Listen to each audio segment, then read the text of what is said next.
প্রিয় দর্শক, সবাইকে ভিওডি বাংলার পক্ষ থেকে পবিত্র মাহে রমজানের শুভেচ্ছা। আমাদের নিয়মিত আয়োজন নারী সংরক্ষিত মনোনয়ন প্রত্যাশীদের মতামত উপস্থাপনায় আছি আমি আলামিন এম তাওহিদ। আমাদের সাথে আজকের এই মতামত প্রোগ্রামে অতিথি হিসাবে যুক্ত হয়েছেন যুক্তরাজ্য মহিলা দলের সদস্য সচিব অঞ্জনা আলম। আপনাকে ভিওডি বাংলার পক্ষ থেকে স্বাগত। আপনি কেমন আছেন? আসসালামু আলাইকুম। আপনাকে এবং দর্শককে ধন্যবাদ। আলহামদুলিল্লাহ, আমি ভালো আছি। আপনার রাজনৈতিক যাত্রা কিভাবে শুরু হয়েছিল? আসলে কি, আমার রাজনৈতিক যাত্রা কিন্তু হঠাৎ করে সিদ্ধান্ত নেওয়া নয়, এটা আমার জীবনের অভিজ্ঞতা থেকে নেওয়া। ছোটবেলা থেকে আমি আসলে মানুষের সাথে মিশতাম, আচ্ছা, সমাজে সবার সাথে কারো উপকারে চলে যেতাম। এরকম হঠাৎ করে আস্তে আস্তে আমাদের পাড়ার মধ্যে যখন ইউনিট তৈরি হয় রাজনীতির, ইউনিটের থেকে কিন্তু আমি আসছি।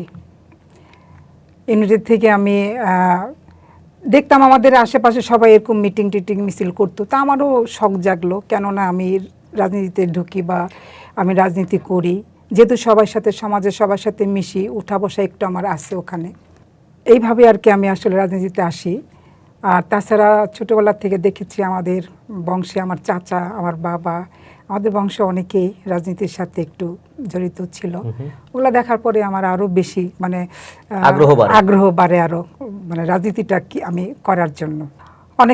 আমি ইউনিট থেকে যখন করি, আমি কিন্তু অনেক চড়াই উতরায় পার হয়ে আসছি। এবার রাজনীতিটা আমার কাছে একটা শখের বিষয়, আমি এটা করি এবং ভাবলাম যে রাজনীতি করতে যে যদি মানুষের উপকার হয়, তা আমি রাজনীতি করি।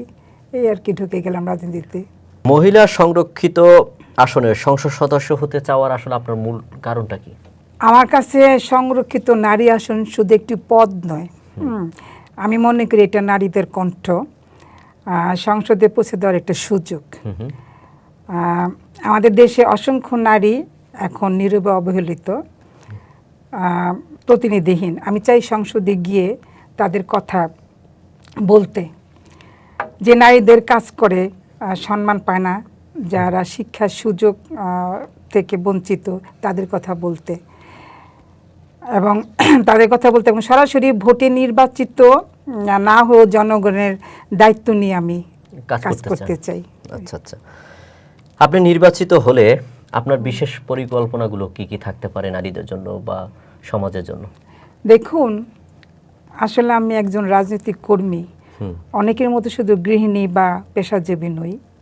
রাজনীতি করেছি তৃণমূল থেকে, কাজ করে এসেছি এবং সংগঠন পরিচালনাও করেছি। সংগঠন দল ও দলের সময় মানুষের পাশে আমি ছিলাম এবং দেশ বিদেশে দুই জায়গায় আমি মানে সংগঠন পরিচালনা করে আসছি। মানুষের সাথে মিশছি, সরাসরি কাজ করেছি, মানুষের কথা শুনেছি, তাদের কথা বোঝা এবং সমাধান করার চেষ্টার মধ্যে আছি। আমি নারী, মা, কর্মী এবং সংগঠক।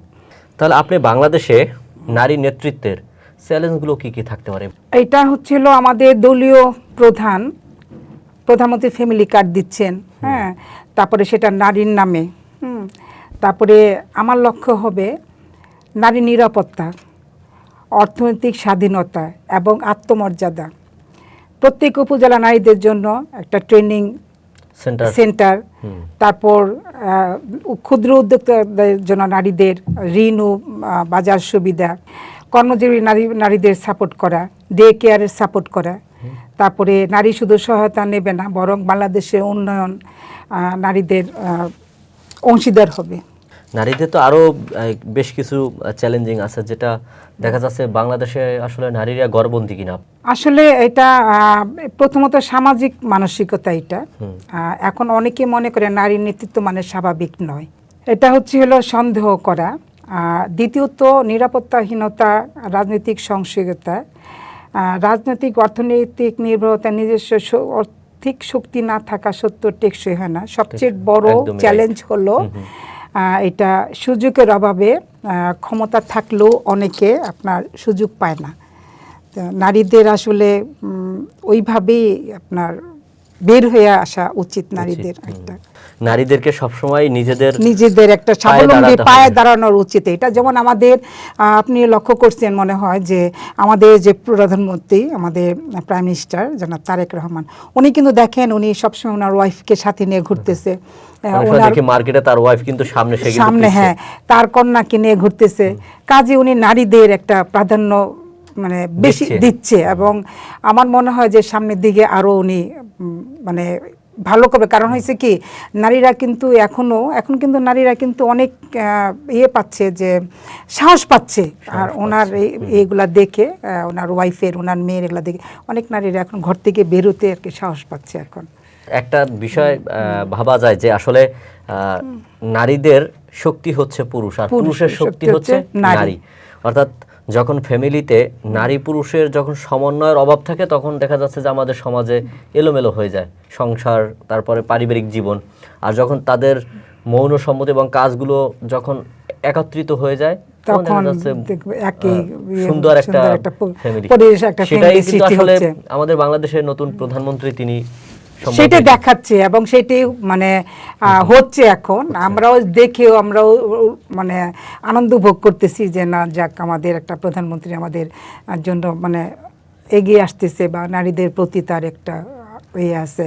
যে আমার যে নারীদের আপনার এই যে ফ্যামিলি কার্ডগুলো এটা করতেছে নারীদের জন্য, এটা নারীদের জন্য অনেক মানে সুবিধা। এটা অনেক নারীরা আছে এটা কাজ করতে পারে না, যেতে পারে না, ওরা এই যে কার্ডটা পাবে, এই কার্ডটা মনে করেন যে তারা এটাতে তো টাকা থাকবে, হ্যাঁ, একটা নারীর তার একটা যে সে কাজ করতে পারে না, অনেক সময় বাচ্চাদের নিয়ে ইয়ে করতে পারে না, তার এই কার্ডটা থাকলে তার একটা ভরসা, স্বামীর কাছে বলতে হবে না, সে এটা নিয়ে সে খরচ করতে পারবে। এটা কিন্তু আসলে একটা ভালো, একটা নারীদের জন্য এটা ভালো। অন্য প্রসঙ্গে একটা প্রশ্ন করি, অনেক তরুণ প্রজন্ম আছে তারা এখনো বিবাহ করেনি, তাদের ক্ষেত্রে আসলে ফ্যামিলি কার্ডের বিষয়টা কেমন হবে? যারা বিবাহ করে নাই তারা কি পাবে আসলে? আমার মনে হয় না যে বিবাহ করে নাই। আমাদের প্রধানমন্ত্রী তো বলেছে যে ফ্যামিলি কার্ড ঘরে ঘরে দিবে। এখন ফ্যামিলি কার্ড যেহেতু দিবে, বিবাহ করে নাই, হয়তো তার মা আছে, হ্যাঁ, বা তার মুরব্বী কেউ আছে, হয়তো ফ্যামিলি কেউ না কেউ পাবে, যেহেতু ফ্যামিলিকে দিবে বলছে। এখানে বিবাহিত অবিবাহিতের কোনো প্রশ্ন না। এটা আপনার চোখে বর্তমানে প্রধানমন্ত্রী কেমন? আমার চোখে বর্তমানে প্রধানমন্ত্রী আসলে মানে বলতে গেলে অনেক কথাই। আমি তো জিয়াউর রহমান, যে আমাদের শহীদ প্রেসিডেন্ট জিয়াউর রহমান, উনি যখন মারা গেছে, তো তখন আমি রাজনীতিতে আসি নাই। আমি ওনার মা শহীদ আমাদের খালেদা জিয়া, আমি কিন্তু ওনার হাত ধরে না মানে রাজনীতিতে আসছি, উনি এবং চকলেট আপার হাত ধরে। বাবাও মানে প্রেসিডেন্ট ছিলেন এবং মাও ছিলেন একটা প্রধানমন্ত্রী তিনবারের। তার ছেলে না ভালো তো যাবে না, কারণ সে ওইভাবে শিক্ষা পেয়ে আসছে, বাবাকে দেখে আসছে, মাকে দেখে আসছে।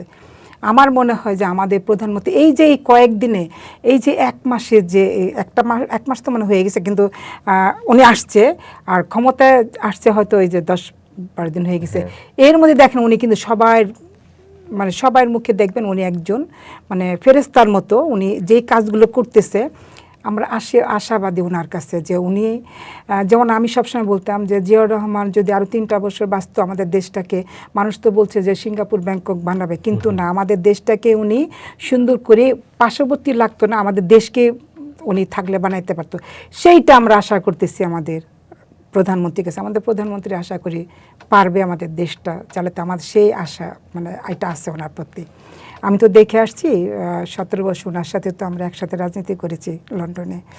তো উনি একটু মানে উনি পারবে, উনি আমাদের দেশটাকে রক্ষা করতে উনিই পারবে। আপনাকে অসংখ্য ধন্যবাদ আমাদের সাথে যুক্ত হয়ে সময় দেওয়ার জন্য। প্রিয় দর্শক, অতিথি হিসেবে যুক্ত ছিলেন যুক্তরাজ্য বিএনপির মহিলা দলের সদস্য সচিব অঞ্জনা আলম। তিনি গুরুত্বপূর্ণ কথা বলেছেন এবং নারীদের উন্নয়ন, নারীদের এগিয়ে চলার জন্য যে সাহস, অনুপ্রেরণা তিনি দিয়েছেন। নারীরা কখনো গড়বন্ধী নয়, সমান তালে এগিয়ে যাবে বাংলাদেশে। আপনারা আমাদের সাথে থাকুন। পরবর্তী আমাদের শো দেখার জন্য সবাইকে আমন্ত্রণ জানিয়ে আজকের মতো বিদায় নিচ্ছি। সবাই ভালো থাকুন, সুন্দর থাকুন। আল্লাহ হাফেজ।